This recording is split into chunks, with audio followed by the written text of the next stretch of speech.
আসসালামু আলাইকুম সবাইকে। আশা করি সবাই ভালো আছেন। আলহামদুলিল্লাহ আমিও ভালো আছি।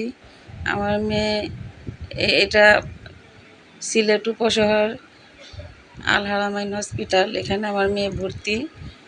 আর এটা 11 তলার উপরে খাবারের ক্যান্টিন। আমি এখানে নাস্তা নিতে আসছি। আর এখানকার খাবার খুব উন্নত মানের খাবার। এখানে সিলেট যারা ঘুরতে আসেন তারাও এখান থেকে খাবার খায় এবং বসেও খেয়ে যায়, আবার পার্সেলও নেওয়া যায়।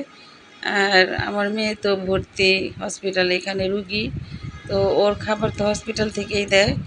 আমি আমার খাবার নিতে আসছি। দেখেন এখানে কত সুন্দর মনোরম পরিবেশ, খুব সুন্দর খাবার, খুব উন্নত মানের স্বাস্থ্যসম্মত খাবার। তো ভিডিওটা ভালো লাগলে লাইক কমেন্ট শেয়ার করবেন। সবাই সুস্থ থাকেন, ভালো থাকেন। আমার মেয়ের জন্য দোয়া করবেন। আসসালামু আলাইকুম, আল্লাহ হাফেজ।